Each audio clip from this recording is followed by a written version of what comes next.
Olá, pessoal. Dando sequência às nossas conversas aqui sobre os Hot Topics apresentados no ESC 2020, hoje a gente vai bater um papo sobre a diretriz de fibrilação atrial mais recente, que foi publicada esse ano durante o Congresso. Fibrilação atrial, que é um tema aí já extensamente debatido pelo Sr. Cardio tanto no cenário de emergência quanto no cenário ambulatorial. Meu nome é Luiz Augusto e eu estou pelo seu Cardio Hoje, para bater o papo sobre a diretriz, a gente conta com a presença do Dr. Bruno Valdige. Ele, que atualmente é eletrofisiologista do Instituto Dante Pazanese de Cardiologia e advisor do Medscape Brasil. Boa noite, professor. Boa noite, Luiz. Tudo bem? Tudo tranquilo. Essa diretriz veio trazendo algumas características interessantes, né? Eles vieram aí para sistematizar o atendimento da fibrilação atrial, trouxeram algumas novidades também com relação ao tratamento farmacológico, com relação à ablação, bem como a mudança dos fatores de risco modificáveis. Quais são os principais pontos que o senhor destacaria da diretriz? Conta pra gente. Olha, acho que no começo a diretriz já, ela se apresenta de um jeito muito legal. Ela tenta, foi o que você falou, né? Ela tenta sistematizar o atendimento. A ideia é eles fizeram uma regra mnemônica de CC para ABC. Mas assim, apesar pra gente não ser uma coisa muito intuitiva, ficou até interessante. Primeiro C é confirmar a fibrilação atrial. Documentado por eletrocardiograma, uma tirinha ou um traçado de marca-passo, de vestibulador, ou um holter, se documentar. O segundo C, que é o mais interessante, ele abre um leque de quatro casas, que é ideal como se você tivesse que fazer um tique em cada uma delas. Primeira, risco de AVC. E eles sugerem, por exemplo, usar os Corchades VAS, que é uma pontuação que você vai, a cada item positivo, por exemplo, presença de insuficiência cardíaca, que é o primeiro C, um ponto. Presença de hipertensão, um ponto. Idade acima de 75 anos, 2 pontos. Acima de 65, um ponto. Você vai pontuando para ver o risco de AVC do paciente. Nesse ponto, você não vai tentar fazer nada. Você vai só documentar os itens importantes, para depois trabalhar com eles. O segundo, que é a segunda casa, que são os S, severidade dos sintomas, gravidade dos sintomas. Score de qualidade de vida. Tem um score que eles sugerem, o score da ERA, por exemplo, da Sociedade Europeia de Ritmo, mas você pode usar alguma forma de documentar de forma objetiva o sintoma e quanto que isso está limitando a vida do paciente. O ERA é basicamente limitação para atividades raras, limitação frequente, limitação a mínimos esforços, limitação em repouso. Gravidade da carga de FA, que é o terceiro S. Essa é paroxística, persistente, permanente, longa duração, quantidade de FA durante o dia. E a última casa dessa segunda camada é substrato. Ele tem ato esquerdo grande, ele tem muita fibrose, ele tem algum sinal de progressão de doença, os biomarcadores que podem ser utilizados, mas a gente não usa muito na prática clínica. Então, essa quarta casa seria um eco transtorácico, um eco transesofágico, uma tomografia. Então, na anamnese, com algum exame que você documente imagem, padrão, você fecha essa casa. Então, a ideia é que nessa casa você consiga todas as informações que você quer. Você passa para o ABC. Para anticoagulação. Quais informações você pegou nesses 4S? Você escolhe anticoagular ou nada. Severidade B, que é o melhor controle de sintomas. Você escolhe controle de ritmo, controle de frequência, como controlar isso para o paciente ficar assintomático. E o C, que é o mais interessante dessa diretriz, são as comorbidades. O que você vai fazer com fatores adjuvantes que atrapalham a vida, que pioram a quantidade pioram a capacidade de você controlar o ritmo com as outras opções, ou a frequência. O que você viu de interessante? O que chamou mais atenção? Só para destacar, professor, acho que essa sistematização que eles fizeram aí já é louvável, né? Como toda diretriz, acho que o objetivo é, assim, falar tanto para o especialista, o cardiologista clínico, quanto para o clínico geral, né? O cara até que vai atender lá no posto de saúde, e já que a fibrilação atrial é a arritmia mais comum na prática clínica. Então, a cardiologia que já tem um retrospecto interessante aí na sistematização dos atendimentos em parada cardíaca, com a CLS, com o SAVIC na insuficiência cardíaca, eu acho que essa diretriz aí também vem para sistematizar o tratamento da fibrilação atrial, que ao longo do tempo tende a melhorar a qualidade da assistência dos nossos pacientes, ao meu ver.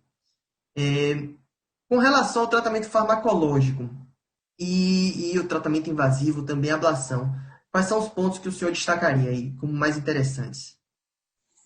Ó, o tratamento farmacológico, eu acho que a amiodarona começou a ganhar um pouco mais de espaço, especialmente em controle de ritmo em pacientes com insuficiência cardíaca. A amiodarona é uma droga que foi relegada à última opção por muitos anos nos Estados Unidos, nas diretrizes americanas, e a gente tem um hábito de um uso muito frequente até aqui mais América Latina.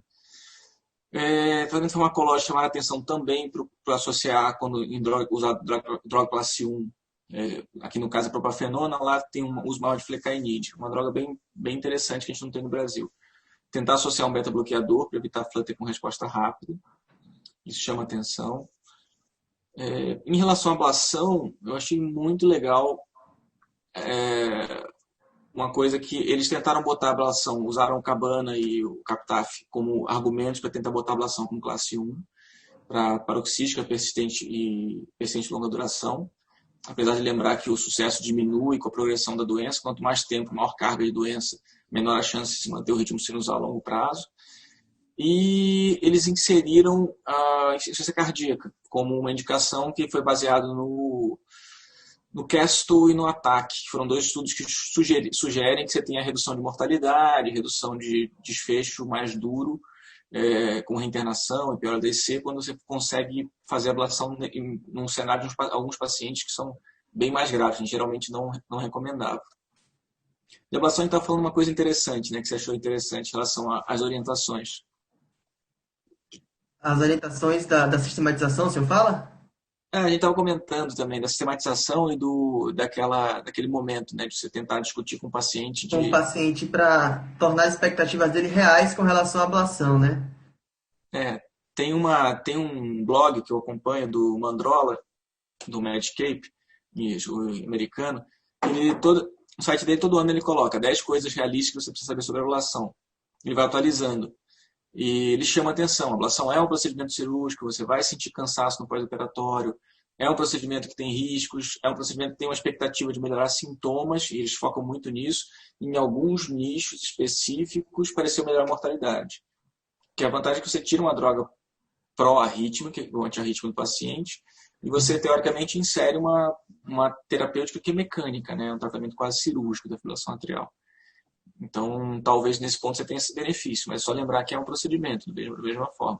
Então, você tem que discutir bem com o paciente, que teoricamente é uma coisa que a gente já devia estar fazendo, bom, desde a década de 50, desde antes da ablação de qualquer procedimento. Eu acho. Não deveria precisar de uma diretriz para nos dizer isso, né? Exatamente. Com relação, professor, aos fatores de risco modificáveis, que já são bem reconhecidos aí na patogênese da FA, no desencadeamento dos sintomas. O que é que essa diretriz traz de interessante? Bem legal. Eles começaram a puxar para a classe 1, abolir o sedentarismo, início de atividade física. Tem alguns trabalhos que mostram que o paroxismo de FA diminui com introdução de atividade física regular ou reabilitação cardíaca em paciente com IC.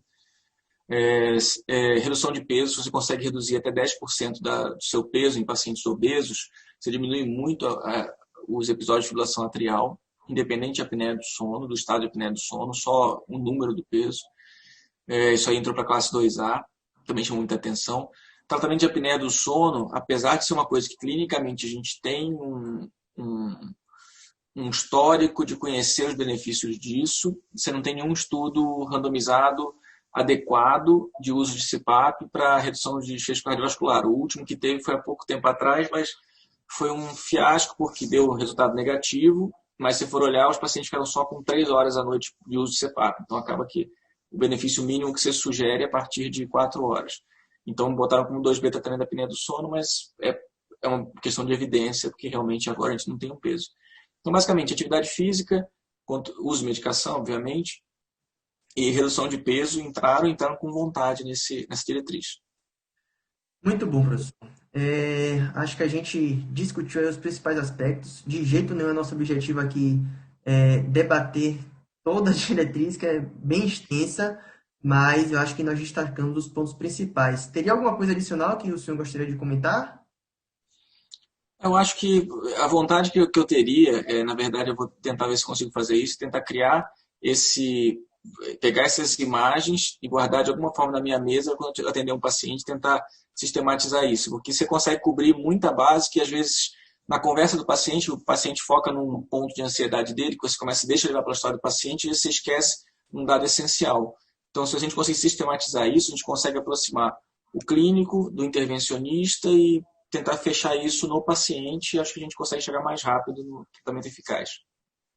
Perfeito, professor. Um outro ponto, só para a gente não deixar passar, em uma conversa que a gente teve outro dia, é que essa nova sistematização, ela também ela não polui o raciocínio da fibrilação atrial, né? Uma coisa é considerar o controle de ritmo, outra coisa é considerar a anticoagulação para o paciente. Acho que essa sistematização teve essa vantagem aí adicional. Verdade. Concordo plenamente. Professor, agradeço mais uma vez aí pela sua participação com a gente, uma discussão de alto nível. E o seu Cardio News conta com o senhor para outros bate-papos como esse. Só convidar. Parabéns. Obrigado. Obrigado, professor. Boa noite. Tchau, tchau.